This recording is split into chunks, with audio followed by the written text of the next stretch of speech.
Bien-aimés chers frères et sœurs en Christ,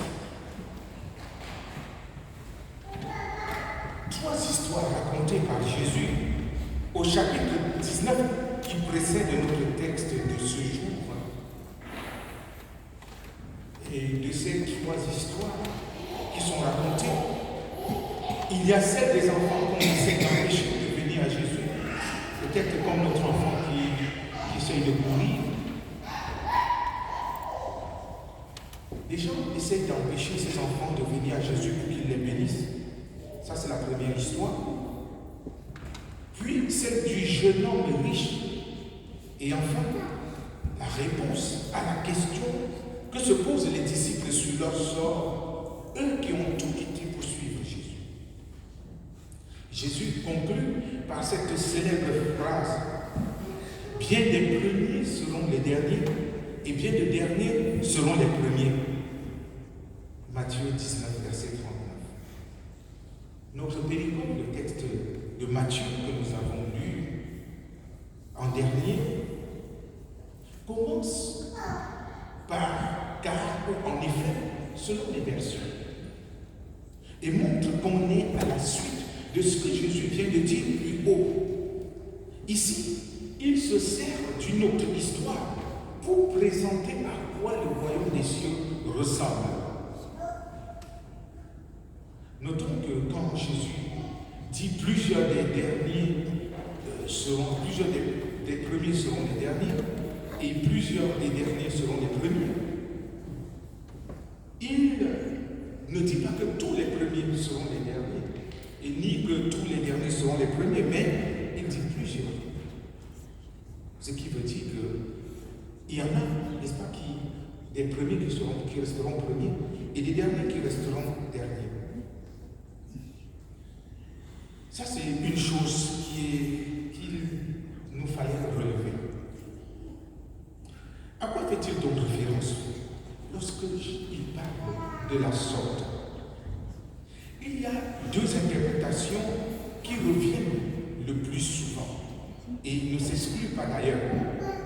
Certains pensent qu'il parlerait d'Israël qui a reçu la parole en premier et n'a pas cru. Et les peuples païens qui recevront la parole plus tard et croiront. D'autres pensent qu'il s'adresserait aux pharisiens et chefs religieux qui croient être les garants, n'est-ce pas, de la loi, les grands maîtres, les grands interprètes de cette loi que Dieu a donnée à travers Moïse, mais qui ne croient pas qu'il est le Christ. Eux, ce sont les premiers aussi, vu que c'est pas ils ont reçu la loi. Il y a eu des prophéties, mais ils ne croient pas que Jésus est le Christ, annoncé qu'il devait venir. Alors que les gens de mauvaise vie, comme on les appelle dans les évangiles, ces femmes prostituées, ces hommes, n'est-ce pas, j'allais dire paumés qui viennent, eux écoutent Jésus et croient qu'il est le Christ. Ce sont les derniers qui deviendront les premiers à avoir cru. D'ailleurs, nous voyons dans le Nouveau Testament comment les Samaritains, qui sont vus comme les gens de seconde zone, sont cités en exemple par Jésus. La parabole du bon Samaritain, qui nous montre comment les gens trouvent les Lévites et tous ceux, les docteurs de la loi, trouvent quelqu'un qui est malmené, qui a été malmené par les bandits.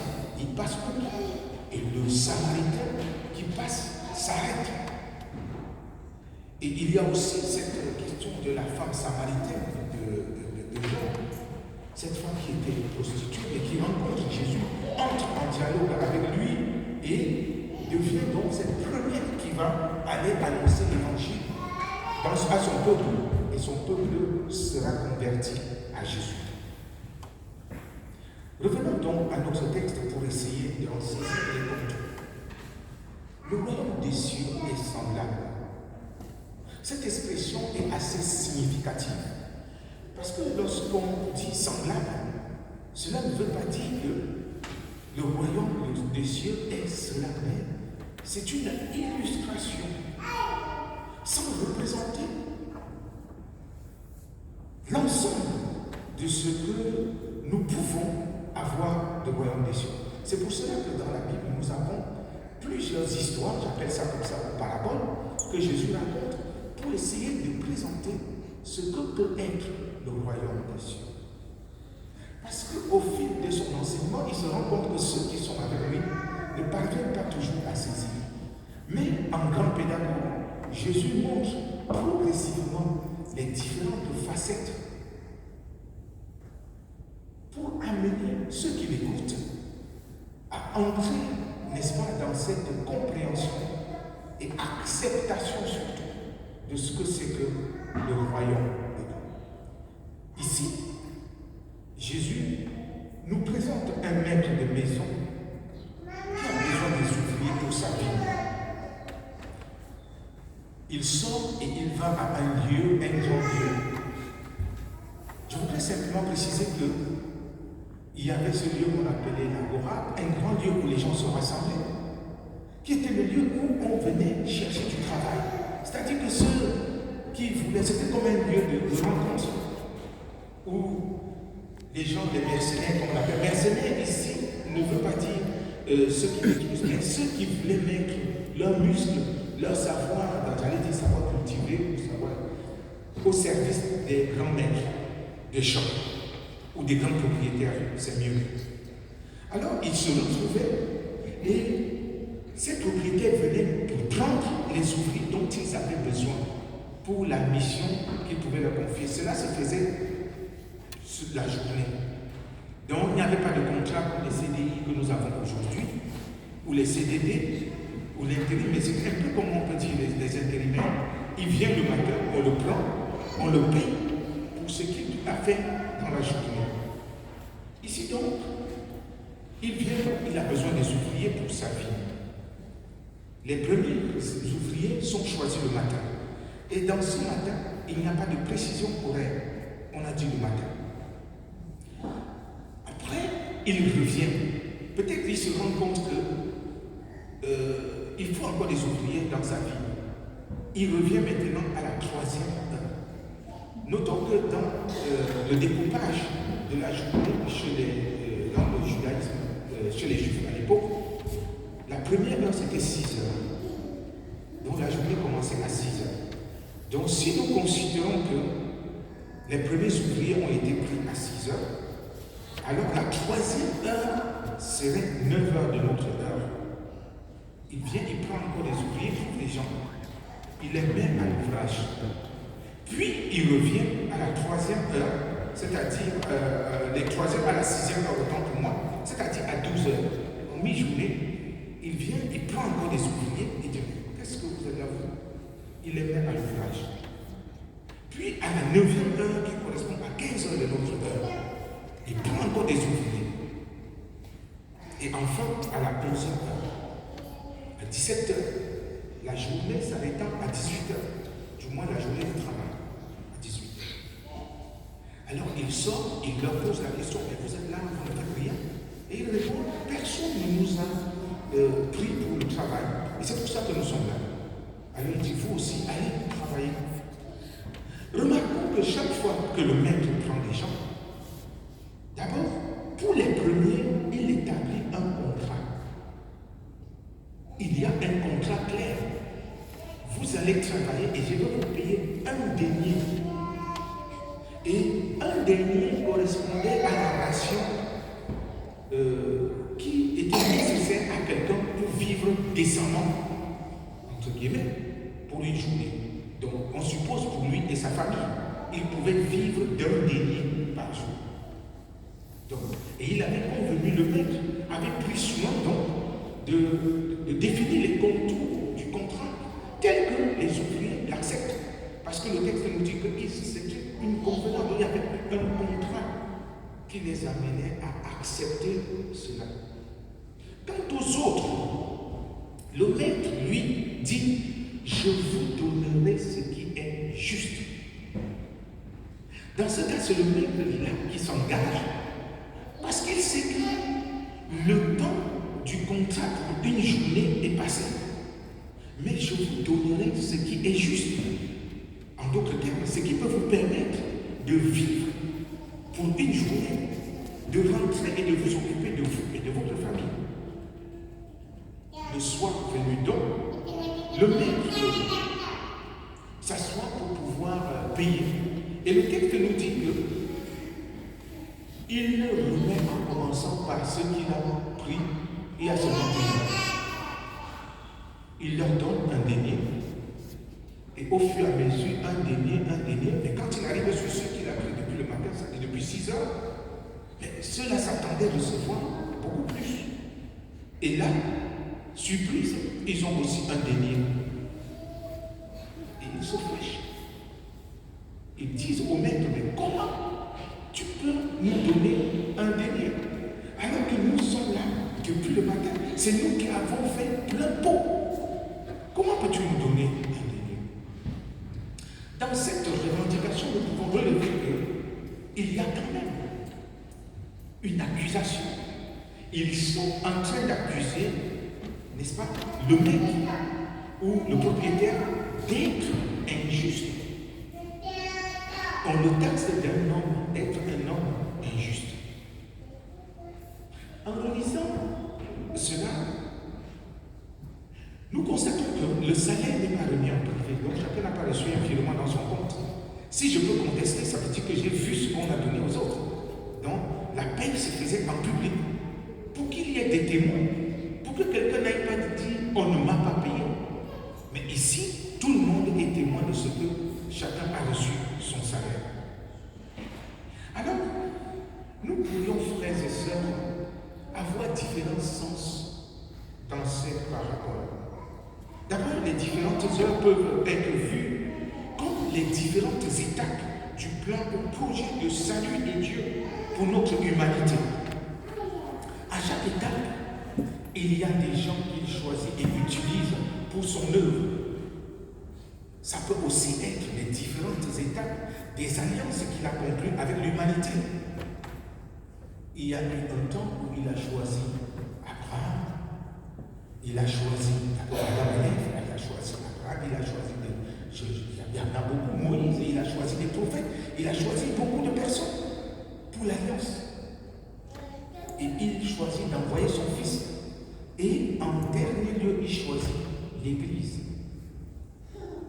L'Église est la dernière dans cet ordre, dans ce projet de salut. Et pour ce qui est du salaire, qui est le même pour tous, ce serait peut-être, d'après notre interprétation, la vie éternelle. Comme le dit Paul en Romains 6, verset 23, car le salaire du péché, c'est la mort, mais le don gratuit de Dieu, c'est la vie éternelle en Jésus-Christ, notre Seigneur. Donc, si le salaire est pareil pour celui qui a commencé à 6 heures, que pour celui qui a commencé à 17 heures, l'ouvrier de la dernière heure, comme on appelle, cela pourrait montrer qu'il n'y a que la vie éternelle qui sera pareille pour tout le monde. Que tu aies cru longtemps à l'avance ou que tu aies cru plus tard. Regardons aussi cette image frappante à la croix lorsque Jésus est pendu et en train de cloué au bois. Il y a un brigand à sa droite et l'autre à sa gauche. Pendant que l'un se moque de lui, l'autre dit, ne crains-tu pas Dieu? Il se tourne vers Jésus et dit, souviens-toi de moi quand tu viendras dans ton règne. Et Jésus lui a dit, je te le dis aujourd'hui même, tu seras avec moi au paradis. Est-ce qu'on pourrait penser que le brigand serait le premier à être au paradis pour le Seigneur? Il était la dernière personne à qui on pouvait penser, mais qui se retrouve le premier. Rappelons-nous aussi de Zachée. Zachée qu'on classe comme un collecteur d'impôts, comme quelqu'un de mauvais, mais qui s'approche de Jésus. Et Jésus lui dit, aujourd'hui même, le salut est entré dans ta maison. Pendant qu'il y en avait autour qui se croyaient justes et qui étaient loin du salut. Frères et sœurs, cette histoire nous montre, si nous nous référons au texte des années que nous avons lus, que les voies de Dieu ne sont pas nos voies et que nos voies ne sont pas celles du Seigneur. Le Seigneur nous apprend que ces voies ne sont pas nos voies. Nous allons parfois trop vite en besogne et nous prenons des conclusions hâtives qui ne sont pas celles que Dieu lui prendrait à notre place. Dieu, lui, a ses voies. Il sait comment il passe pour sauver les gens qu'il a sauvés. Il sait comment il passe pour agir dans nos vies. Parfois, nous sommes tellement sévères avec nous-mêmes.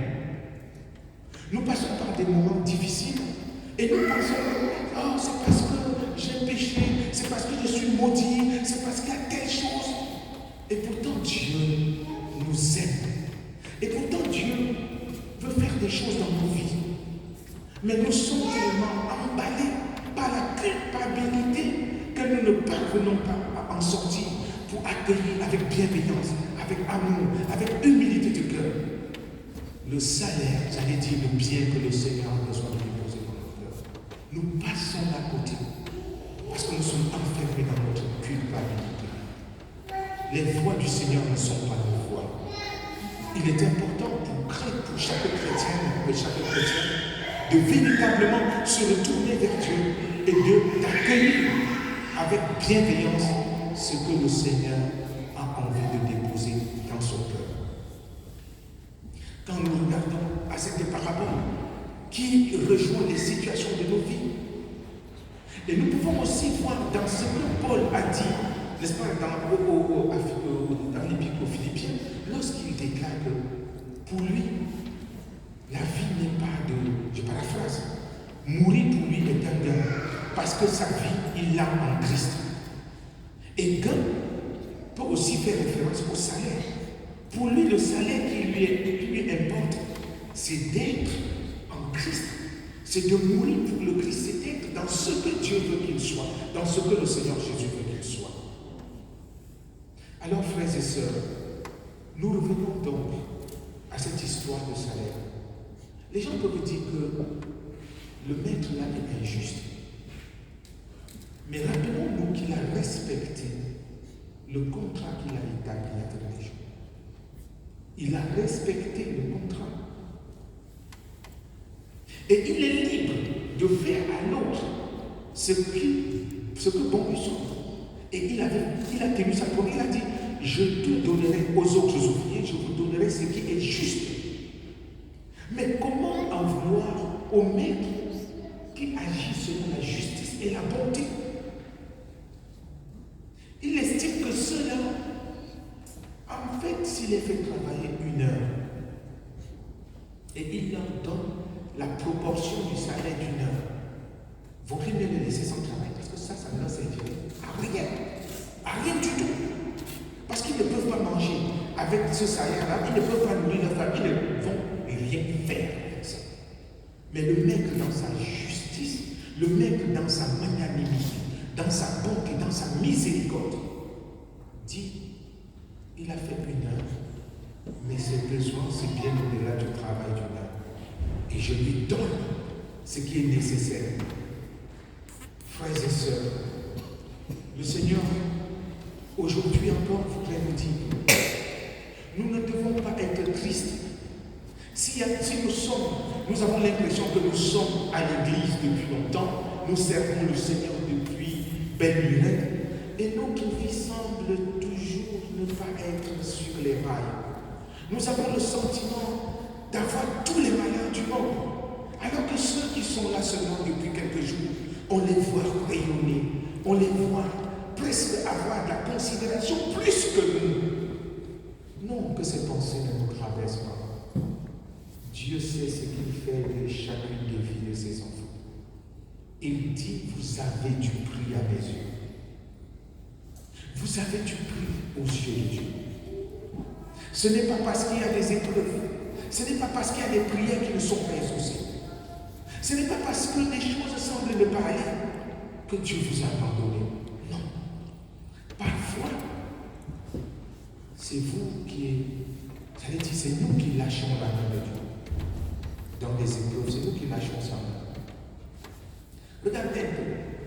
Lorsque vous marchez avec un petit enfant, parfois, vous voyez qu'il veut courir, mais vous lui dites attention, attention, mais l'enfant vous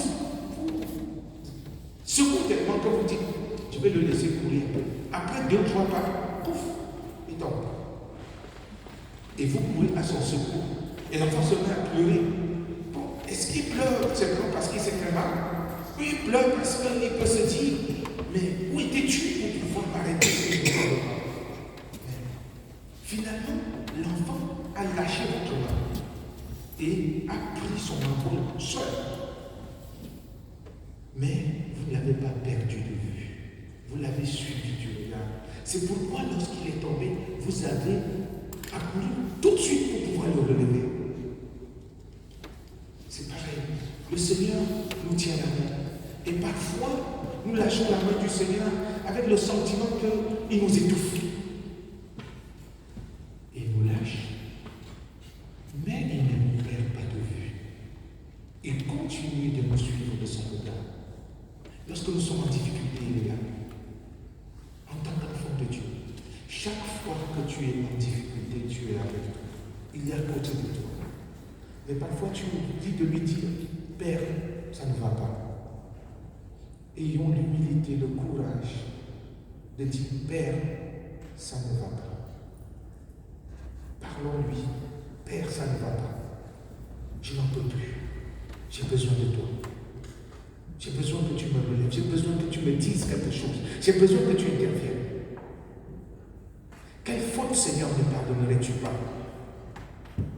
Tu nous dis dans ta parole que tu pardonnes, que tu es amour, que tu ne laisserais pas le diable, n'est-ce pas, se jeter sur ton enfant et avoir raison de lui.